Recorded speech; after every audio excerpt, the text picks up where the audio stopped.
এগুলো কিন্তু ইসরায়েলি রিওয়ায়াতও নয়, সহিহ হাদিস এগুলো। নবী সাল্লাল্লাহু আলাইহি ওয়াসাল্লাম হাদিসগুলো বলেছেন, এক সরিষা দানা পরিমাণ মিথ্যা নাই এখানে।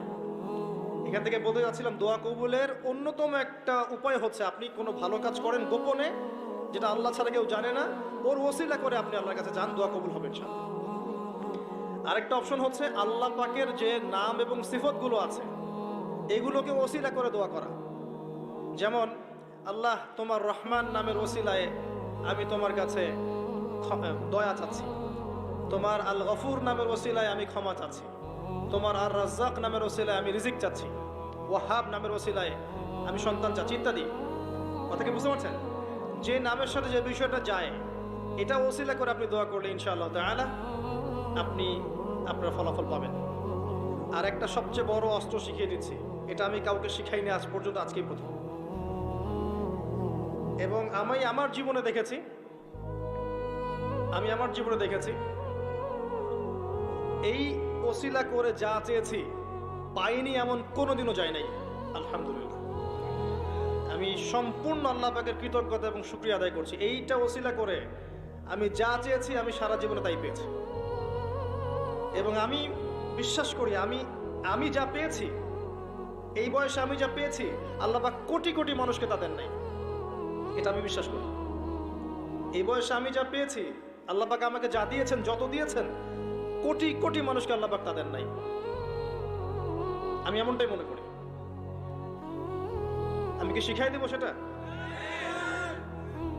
আপনি আল্লাহ পাকের তাওহীদের ওসিলা দিয়ে দোয়া করেন। দোয়া করতে করতে আল্লাহকে বলেন, আল্লাহ তোমার তাওহীদের কালিমা লা ইলাহা ইল্লাল্লাহ এর ওসিলা করে তোমার কাছে আমি চাচ্ছি, আপনি পাবেন ইনশাআল্লাহ। যদি আপনার রিজিক হালাল হয়, যদি আপনার আকীদায় শিরক না থাকে, যদি আপনার আমলে বেদাত না থাকে, ইনশাআল্লাহ পাবেন। এর পরেও দুটা কথা আছে, সেটা হলো যদি দেখেন পান নাই, ইনস্ট্যান্ট পান নাই, মনে করবেন না দোয়া কবুল হয় নাই। এমনও দোয়া আছে যে আমি 10 বছর থেকে করছি এখনো পাইনি। এমনও দোয়া আছে আমি নিজেই 10 বছর থেকে করছি, আমার কাছে মনে হয় 2009-10 সাল থেকে আমি করছি, এখন পর্যন্ত পাইনি, ইনশাল্লাহ পাবো। তো ইনস্ট্যান্ট সব পেতে হবে এমন নয়। যদি দেখেন পান নাই, তার মানে তিনটা বিষয় ঘটেছে। একটা, বান্দা দোয়া করেছে, সাথে সাথে কবুল করা হয়নি, আপনাকে এটা উপযুক্ত সময় দেয়া হবে ইনশাআল্লাহ। 2 নাম্বার, এই যে আপনি আল্লাহর কাছে চেয়েছেন, এর ওসিলায় আল্লাহ পাক আপনার আমল, আপনার তাকদীর থেকে কোনো বিপদ আপদ সরিয়ে দিয়েছে, আপনি বুঝতে পারেননি। আপনি দোয়া করেছেন, হয়তো মনে হচ্ছে আপনি পান নাই, কিন্তু এর ওসিলায় আল্লাহ পাক আপনার তাকদীর থেকে কোনো বিপদকে মিটিয়ে দিয়েছে, আপনি বুঝতে পারেননি।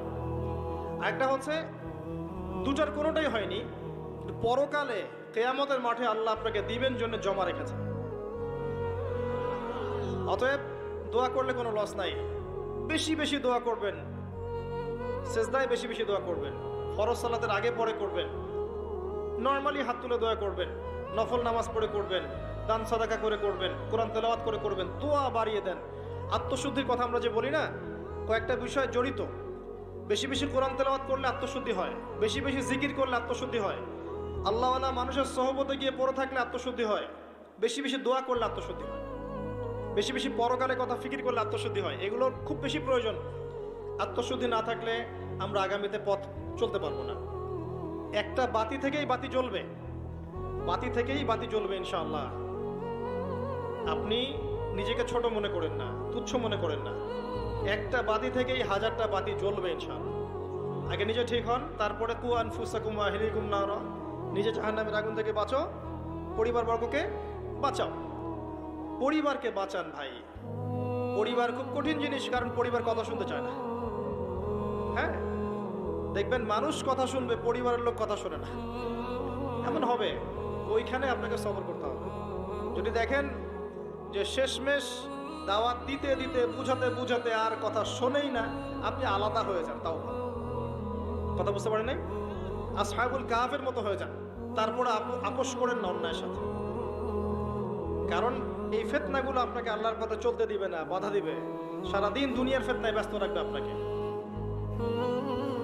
এর আগে সূরা আল ইমরানের 102 নম্বর আয়াত আছে, ইয়া আইয়ুহাল্লাযীনা আমানু ইত্তাকুল্লাহ, আল্লাহকে ভয় করো, হাক্কা তুকাতিহ, ভয় করার মতো ভয় করো। ওয়ালা তামুতুন্না ইল্লা ওয়া আনতুম মুসলিমুন, পরিপূর্ণ মুসলিম না হয়ে মৃত্যুবরণ করো না।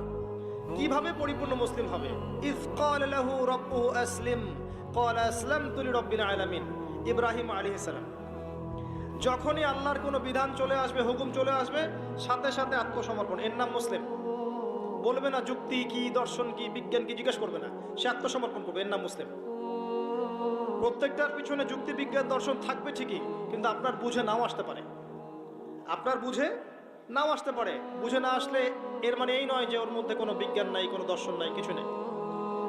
ইব্রাহিম আলাইহিস সালামকে বলা হয়েছে সন্তানকে জবাই করো, জিজ্ঞেস করেননি এটা তো আনসাইন্টিফিক, কেন করব, যুক্তি কি, জিজ্ঞেস করেছেন? স্ত্রীকে রেখে আসো, বাচ্চাকে রেখে আসো, জিজ্ঞেস করেছেন? জনমানসূন্য জায়গায় আল্লাহ কি করবো, কেন রেখে আসবো?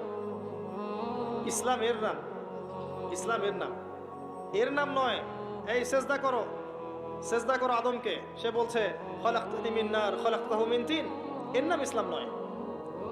কথা কি বুঝতে পারছেন?